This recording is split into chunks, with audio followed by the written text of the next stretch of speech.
صلح حدیبیہ سے فارغ ہو کر جب حضور اقدس صلی اللہ تعالی علیہ وسلم مدینہ تشریف لائے تو سب سے پہلے جو بزرگ مکہ سے ہجرت کر کے مدینہ تشریف لائے وہ حضرت ابو بصیر رضی اللہ تعالیٰ عنہ تھے۔ کفار نے فوراً ہی 2 آدمیوں کو مدینہ بھیجا کہ ہمارا آدمی واپس کر دیجیے۔ حضور صلی اللہ تعالی وسلم نے حضرت ابو بصیر رضی اللہ تعالیٰ عنہ سے فرمایا کہ تم مکے چلے جاؤ، تم جانتے ہو کہ ہم نے کفار قریش سے معاہدہ کر لیا ہے اور ہمارے دین میں عہد شکنی اور غداری جائز نہیں۔ حضرت ابو بصیر رضی اللہ تعالیٰ عنہ نے عرض کیا کہ یا رسول اللہ صلی اللہ علیہ وسلم، کیا آپ مجھ کو کافروں کے حوالے فرمائیں گے تاکہ وہ مجھ کو کفر پر مجبور کریں؟ آپ صلی اللہ تعالیٰ علیہ وسلم نے ارشاد فرمایا کہ تم جاؤ، خداوند کریم تمہاری رہائی کا کوئی سبب بنائے گا۔ آخر مجبور ہو کر حضرت ابو بصیر رضی اللہ تعالیٰ عنہ دونوں کافروں کی حراست میں مکہ واپس ہو گئے، لیکن جب مقام ذوالحلیفہ میں پہنچے تو سب کھانے کے لیے بیٹھ گئے اور باتیں کرنے لگے۔ ابو بصیر رضی اللہ تعالیٰ عنہ نے ایک کافر سے کہا، اجی تمہاری تلوار تو بہت اچھی معلوم ہوتی ہے۔ اس نے خوش ہو کر نیام سے تلوار نکال کر دکھائی اور کہا کہ بہت ہی عمدہ تلوار ہے اور میں نے 12 لڑائیوں میں اس کا تجربہ کیا ہے۔ حضرت ابو بصیر رضی اللہ تعالیٰ عنہ نے کہا کہ ذرا میرے ہاتھ میں تو دو، میں بھی تو دیکھوں یہ کیسی تلوار ہے۔ اس نے ان کے ہاتھ میں تلوار دے دی۔ انہوں نے تلوار ہاتھ میں لے کر اس زور سے تلوار ماری کہ کافر کی گردن کٹ گئی اور اس کا سر دور جا گرا۔ اس کے ساتھی نے جو یہ منظر دیکھا تو وہ سر پر پیر رکھ کر بھاگا اور سرپٹ دوڑتا ہوا مدینہ پہنچا اور مسجد نبوی میں گھس گیا۔ حضور اقدس صلی اللہ تعالیٰ علیہ وسلم نے اس کو دیکھتے ہی فرمایا کہ یہ شخص خوفزدہ معلوم ہوتا ہے۔ اس نے ہانپتے کانپتے ہوئے بارگاہ نبوت میں عرض کیا کہ میرے ساتھی کو ابو بصیر نے قتل کر دیا اور میں بھی ضرور مارا جاؤں گا۔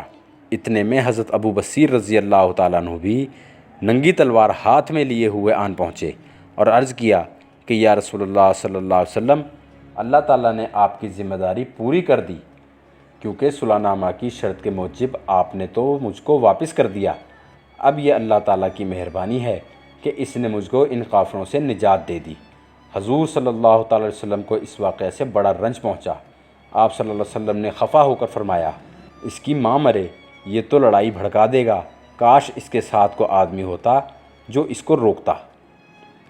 حضرت ابو بصیر رضی اللہ تعالیٰ عنہ اس جملہ سے سمجھ گئے کہ میں پھر کافروں کی طرف لوٹا دیا جاؤں گا، اس لیے وہ وہاں سے چپکے سے کھسک گئے اور ساحل سمندر کے قریب مقام عیز میں جا ٹھہرے۔ ادھر مکہ سے حضرت ابو جندل رضی اللہ تعالیٰ عنہ اپنی زنجیر کاٹ کر بھاگے اور وہ بھی وہیں پہنچ گئے۔ پھر مکہ کے دوسرے مظلوم مسلمانوں نے بھی موقع پا کر کفار کی قید سے نکل کر یہاں پناہ لینا شروع کر دی، یہاں تک کہ اس جنگل میں 70 آدمیوں کی جماعت جمع ہو گئی۔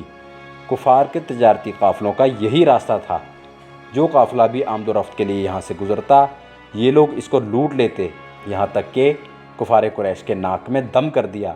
بالآخر کفار قریش نے خدا اور رشتہ داری کا واسطہ دے کر حضور صلی اللہ تعالیٰ علیہ وسلم کو خط لکھا کہ ہم صلح نامہ میں اپنی شرط سے باز آئے، آپ لوگوں کو ساحل سمندر سے مدینہ بلا لیجئے، اور اب ہماری طرف سے اجازت ہے کہ جو مسلمان بھی مکہ سے بھاگ کر مدینہ جائے آپ اس کو مدینہ ٹھہرا لیجئے، ہمیں اس پر کوئی اعتراض نہ ہوگا۔ یہ بھی روایت ہے کہ قریش نے خود ابو سفیان کو مدینہ بھیجا کہ ہم صلح نامہ حدیبیہ میں اپنی شرط سے دستبردار ہو گئے، لہٰذا آپ حضرت ابو بصیر رضی اللہ تعالیٰ عنہ کو مدینہ میں بلا لیں تاکہ ہماری تجارتی قافلے ان لوگوں کے قتل و غارت سے محفوظ ہو جائیں۔ چنانچہ حضور اقدس صلی اللہ تعالیٰ علیہ وسلم نے جب حضرت ابو بصیر رضی اللہ تعالیٰ عنہ کے پاس خط بھیجا کہ تم اپنے ساتھیوں سمیت مقام عیز سے مدینہ چلے آؤ، مگر افسوس کہ فرمان رسالت ان کے پاس ایسے وقت پہنچا جب وہ نزاع کی حالت میں تھے۔ مقدس خط کو انہوں نے اپنے ہاتھ میں لے کر سر اور آنکھوں پر رکھا اور ان کی روح پرواز کر گئی۔